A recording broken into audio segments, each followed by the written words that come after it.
back to my channel. My name's Amber. I run the Crafty Reporter here. I wanted to make a supply list for what will be live sewing on Friday with Carolina Little Stitches. The ZAT, also known as the Zip Away Tote, it's a pattern from By George. It's linked below in the description, but we're going to be hacking things a little bit. So we are going to turn the Zip Away Tote into this lunchbox. It's called the Cold Pack Hack. You can add an optional crossbody strap. I can say I've used this for a few months now. It's great. So we're going to show you how to make this lunchbox. Also going to show you how to do, it's optional, but there's a water bottle sleeve in here. I put frozen water bottles in there to use it to keep my food cold, and then I still have a nice drink. So if you want to make this with us, stay tuned. Make sure you like and subscribe. I always forget that. Okay, let's get going. Some of the things we're gonna need: a crossbody strap. I did mine at 54 inches out of 1.5 inch webbing. Okay, 2 handles, 28 inches long, and they are 1 inch wide for the handles. Okay, and this is enough for me to swing it over even with my big pits. The other thing, so you're going to need an exterior base. This is from the pattern piece, so just cut one of the base. I am going to add purse feet.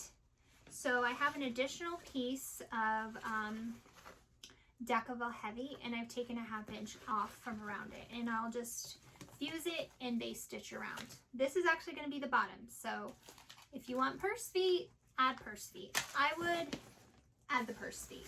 You can see essentially this is the part that folds closed and with the zipper if you were making it the way the pattern has it as a zip away tote. So that's the bottom with the purse feet. Now I like to make my, what did I call this? My base trim on my exterior the same color as my bottom. I do find black's nice because it doesn't show dirt and wear.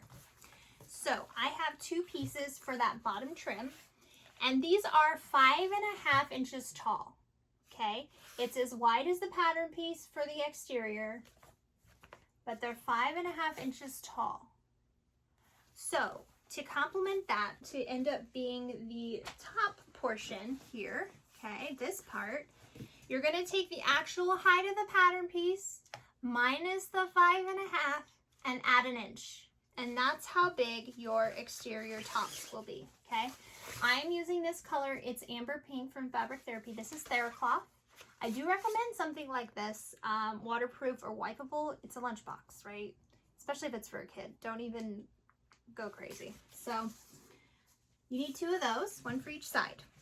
I'm also going to add an exterior zipper. I don't have an exterior zipper pocket on this one, but the second one I made, which did sell, I did this on the outside, and it's nice to put like your utensils in. So this is the 7.5 sized zipper overlay from Carolina Little Stitches, and to complement that I have an 8.5 inch zipper. Okay, 8.5 inch zipper for that zippered pocket. And then these are my liners. My liners are 8 inches by 8.5 inches. Okay, 2 of those. 8 by 8.5. So that's going to be for the remaining of our exterior fabrics. Now, some things to go. Let's go over hardware first, and then we'll go over the interior stuff. It kind of uses a lot of hardware if you're going to do the entire thing. I have 4 of these. Okay, this is from the template at Carolina Little Stitches. There's 4 of these. These will end up being this part right here. You can see right here for these strap ends, okay? You could do any size you want, but those are the ones I like because I'm using 1 inch straps. I have this badge backing. This is also a tool, Taken Aback, I think it's what it's called, from Carolina Little Stitches. And I'll end up installing my metal bag tag right there. And that's seen here on the front. Okay. This is also Prism Shift vinyl. I have no clue the color. Okay. It's from Fabric Therapy. For the strap, we are going to need 2 1.5-inch swivel clasps and a 1.5-inch adjustable. It's not adjustable, this one isn't. It's a slide adjuster, but the bars, it's skinnier. Linz had said in her video that she makes them, like if you use the smaller ones when you're using seatbelt webbing, it helps it slip less. I'm also going to do a 1.5 by 1 piece of vinyl around that edge that wraps around the bar to help install that.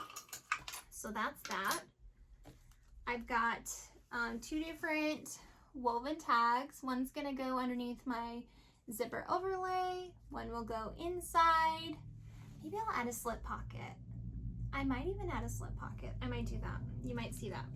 Okay, so I got some woven label options here. I also have a little heart I can put on my strap. You need 8 Chicago screws or rivets. 8 of them, okay? I have these little really cute heart Chicago screws from Carolina Little Stitches. Her hearts are a little bit more like, this one isn't exactly the shape she has. This is when we were trying to source them to get them in her shop. So this is a little thinner of a heart. It's not as fat and chunky of a heart. It's still so cute. So you need 8 of those. And those will go on to install your strap. Okay? One goes down here and one goes up here. And I just put it right through the exterior fabric. It's fine. It works so well. There's nothing sewn on this bag. It's all just Chicago screws. So if you want to do the crossbody strap, you need 2 triangle rings or D-rings, okay? And we'll be installing those.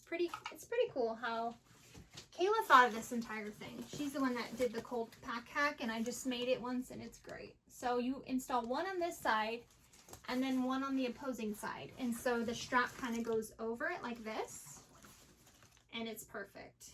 Okay? Saves a little bit on hardware. You'll need 2 zipper pulls if you're going to do the exterior zippered pocket and the main closure zipper. I have these little heart ones from Idle Blooms. And then you need some kind of zipper end or zipper covers with vinyl, something to cover. I like these big old chunky ones, these chunky zip. They're like extra XL zipper cap and zipper end, something like that. So you'll need one of those. The main zipper is 20 inches long that we're going to be using for this. And it will trail off the ends. If you don't like that, you could figure out how to do it so you don't have that. But I like it. It doesn't bother me, but you could put it into the other side somehow. Okay, I think that's all of the hardware we need. So for the additional, okay, so I have, this is my liner base, okay? I'm using TheraCloth from Fabric Therapy. This is waterproof, okay? I wanted something that if I spilled something, it wasn't going to leak to the outside and ruin my bag. So this is TheraCloth, okay? And then I'm going to have 2 liners from the pattern piece, their main pattern piece, 2 of them. For the optional water bottle sleeve, you'll need an exterior and an interior. I just did one of each of these to help match my colors.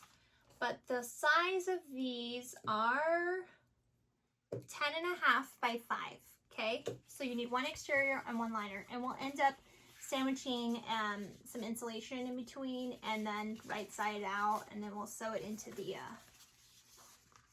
seams. So that'll be where you can slide a frozen water bottle or a regular water bottle. I don't know, whatever you want to do. So that is for that, and the piece of insulation, Insulbright is what I'm using right here, 3.5 by 9. So we'll end up sandwiching that in between those when we make it. So the last thing I want to talk about is insulation. On this bag, I did 2 layers of Insulbright, and it's nice. It has good structure. I sewed it right into the seams. It's wonderful, okay? You can totally do that.